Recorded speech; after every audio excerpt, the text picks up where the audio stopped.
নমস্কার বন্ধুরা, আবারও একটা নতুন ভিডিও নিয়ে তোমাদের সামনে উপস্থিত হলাম। আগের দিন দুপুর হয়ে যাওয়ায় তাপমাত্রা অনেকটা বেশি থাকার কারণে সব গাছগুলোকে স্নান করানো সম্ভব হয়নি।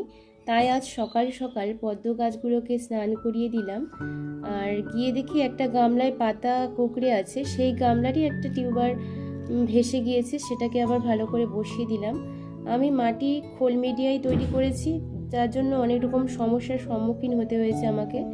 বারবার মাটি ফুলছে আর টিউবারগুলো ভেসে উঠছে, সেগুলোকে আবার বসিয়ে দিচ্ছি।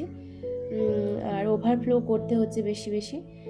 আর এদিকে একটা নতুন গামলায় সবুজ পাতা একদিকটা খেয়ে পোকাতে সাফ করে দিয়েছে, আর একদিকটা খুলতে দেখে একটা পোকাটা এটা সম্ভবত লেদা পোকাই হবে। আমার সুন্দর কচি একটা গামলার পাতাটাকে পুরো খেয়ে ফেলেছে। আর এদিকে সৈকতের কথা মতো আমি সপ্তাহে একবার করে হিউমিক অ্যাসিডের জল দিই, যেটা রুটের বিস্তার করে আর নতুন শাখা ছাড়ে। আর কাকা দিতে হবে সব গাছের পোকা যাতে না